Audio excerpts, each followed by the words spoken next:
If there's one country in this world that has stockpiles among stockpiles of Soviet-era equipment, of course we're talking about North Korea. And if there's one country who needs some of that stockpile to prolong their conflict in Ukraine, of course we're talking about Russia. So the two coming together totally makes sense. And in this video, we're going to talk about and see what the implications are and how North Korea can really impact this conflict in Ukraine. But first, let's go ahead and check out what North Korea is doing, their little journey in their bulletproof train going into Russia. Let's see what this is all about so we can get the total picture before we talk about how much of a stockpile North Korea has and how North Korea already has been working with Russia for a very long time. North Korean state television showed Kim Jong-un waving to top government and military officials as he left Pyongyang on his bulletproof train for Russia. And he has good reason to be smiling. Now, there's been a lot of questions as to why the heck is this guy riding in his bulletproof train into Russia. First and foremost, let me give you a sneak peek on what we'll be talking about today. Where's this map at? For those of you who are not aware, first off, North Korea already is attached to Russia, so this is not like a high-risk operation. And second off, there is this policy in North Korea that it is more classy and more honorable to ride by train. It's a very weird thing, I know. As the slow-moving train crossed the Russian border, Kim is finally feeling needed, courted by President Vladimir Putin. Two of the leaders America is most wary of are coming together. Putin, attending an economic forum in the eastern city of Vladivostok, is expected to greet Kim with the full honors of a state visit. A new model of mutual relations and integration is being born, but not on a basis of Western standards, Putin said. Another thing that you guys need to understand is that Russia and China had actually sanctioned North Korea and has been trying to get them to stop with their whole missile program and all that. But nonetheless, it looks like Russia is willing to come together in like a state of desperation, it seems like. But again, we'll dig into all of this. There's a more practical reason for the rare summit, too. North Korea produces artillery and missiles, which it aims at South Korea, a close U.S. ally. But since the two Koreas haven't fought a war in decades, the North has vast stockpiles of the weapons, which Putin needs now to fend off Ukraine's American-backed counteroffensive. Let's go ahead and talk about that right now. So North Korea has not been in a armed conflict since the 50s. So you could only assume and imagine how much North Korea has been building and building and building and stockpiles upon stockpiles of these artillery rounds, artillery pieces. And not only that, we're talking small arms, etc. But there's another country I want to compare how they've done the exact same thing as North Korea, and the second they start getting military training and military experience, they've become the most powerful country in Africa. Now, most people probably still assume that South Africa is the most powerful military in Africa, but this is not true. In fact, Egypt, what they've done ever since their conflict with Israel, they've managed to become ranked number 14 in the world military power, structure here. Now, again, these ranking systems are a little weird and off. I don't trust all of it, but nonetheless, what Egypt did is the exact same thing what South Korea is doing. They're just waiting and waiting and waiting and building and building and building. And there's a give and take here. Militaries who are not involved in military operations, they have the ability to save their money, to save up their stockpiles, but they lose their expertise in combat experience. As far as North Korea, they are so far skewed in one direction where they have so much of a stockpile, they can bring a new element to this game for Russia that they need. I'm not saying I agree with it, but I'm just reporting how a country like Egypt has managed to do the exact same thing. Don't get involved with anything, take care of your own, and now they've become ranked number 14 in the world for a powerful military. So again, this is a strategy that countries have taken to just not get involved in anything and to build, and build. I think the fact that Russia is having to beg North Korea for military support speaks to the effectiveness of our sanctions. The weapons transfer would be a violation of international sanctions. But for two states already under sanctions, that could be little deterrent. Deals are already in motion. Putin's defense minister was in Pyongyang in July to discuss an arms trade. A top Chinese Communist Party member joined the Russian defense minister at a military parade. It's unclear what Putin would give Kim in return, but it's expected to include food and support for North Korea's advanced weapon systems.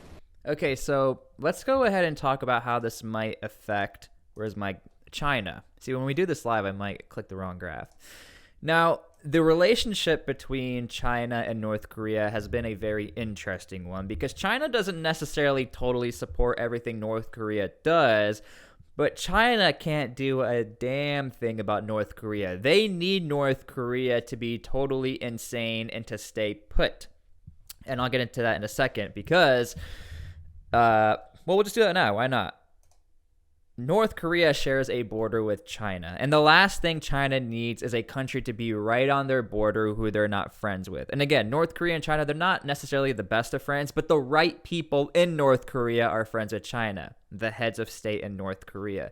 The people of North Korea are, of course, suffering because of this, and I think it stinks. In fact, China even has a policy where if North Koreans are caught sneaking into China, they send them right back, which I think is terrible. So again, China, North Korean relations, China needs North Korea to be there.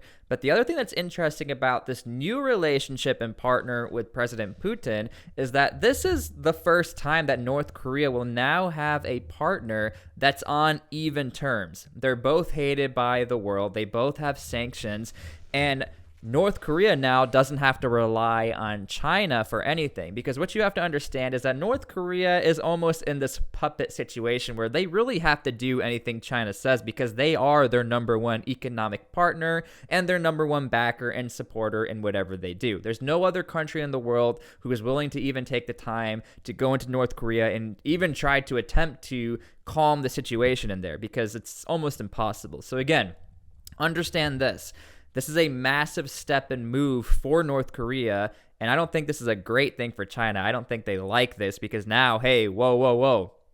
We're the ones who are supposed to be the major superpower, not Russia, and now Russia and North Korea can do whatever they want. Sorry, this graph is a little small, but I think it's an interesting graph, and some of you guys should look into this if you're interested.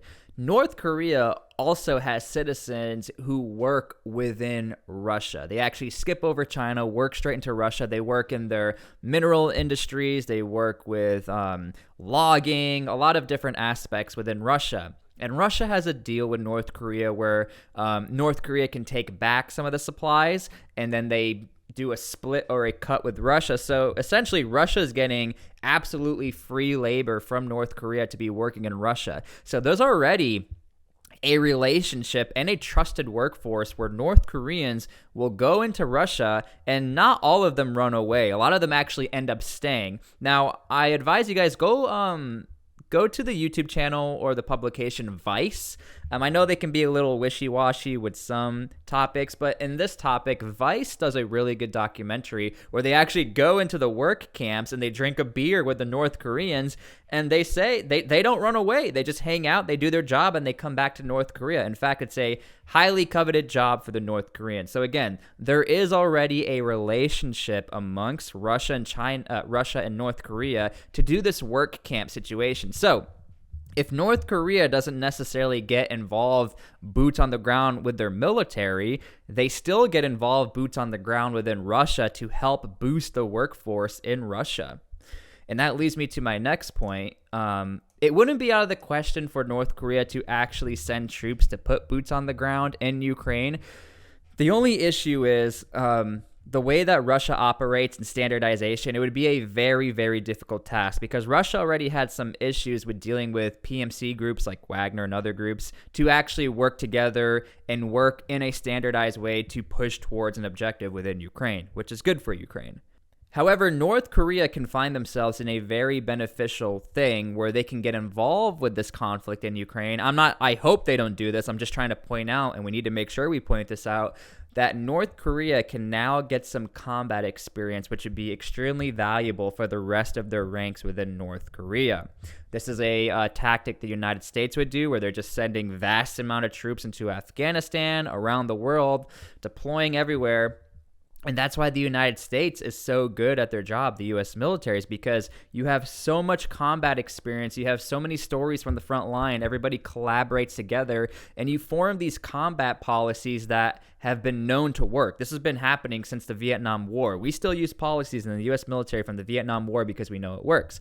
What we learned from Afghanistan, mountain warfare, desert warfare, jungle warfare, we learned that. So North Korea could use this combat experience, or at least training drills with the Russians who do have combat experience, to gain more experience, because they are the hermit kingdom. They're just training amongst their own little bubble, and they're still using training and doctrine that they learned and used in the Korean War all the way back in the 50s. So they have a lot of catching up to do, regardless if they have one of the biggest stockpiles in the world of artillery rounds, because they've been saving it for quite a long time. If you have a massive stockpile but don't know how to use it, is it really worth it? Now, here's an interesting article from Reuters that I think we should read and maybe sort of give us another picture into how North Korea could affect this war in Ukraine. Can North Korea's ammunition offer Russia support in the Ukraine war? If North Korea provides artillery rounds and other weapons to Russia for the war in Ukraine, it could help the Kremlin forces stretch their dwindling stocks of ammunition, but would be unlikely to change the course of the conflict, which I think is pretty interesting. Russia has already indicated that they do want to drag this out. North Korea is believed to have a large stockpile of artillery shells and rockets that would be compatible with Soviet-era weapons, as well as a history of producing such ammunition, which, again, this is like Russia's, this is their little gold mine. This is exactly what they needed, because if they already have Soviet-era equipment, this works out perfect. There's no retraining that needs to be done. Small arms ammunition, artillery rounds, everything fits. When it comes to military conquest and operations, standardization is everything throughout all of military history, even looking all the way back at the Romans, because beyond combat operations, your logistics supply chain, fixing your equipment, rearming the soldiers, training the soldiers is like probably the actual biggest part of your campaign.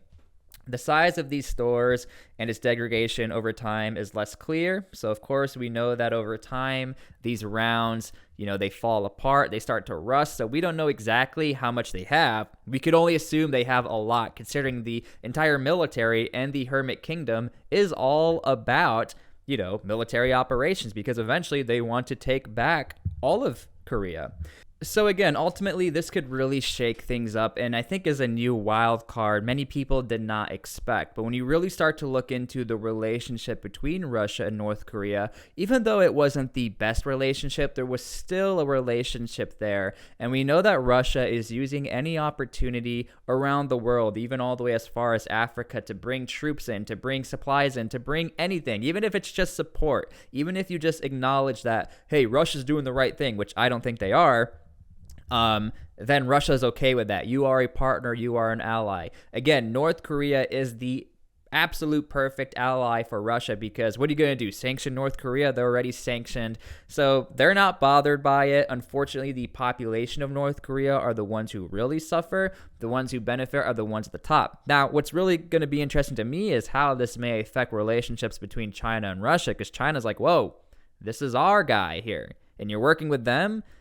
You need to be careful. So I think that's an aspect we definitely need to pay attention to. And I'm sure we might get some news stories or some sort of confliction there. But nonetheless, we do have now North Korea essentially entering this war in Ukraine. Even though it's not exactly boots on the ground, it's still an aspect that I don't think many people realize. And I'm starting to notice not a lot of people are even really talking about. So we'll be paying attention to this.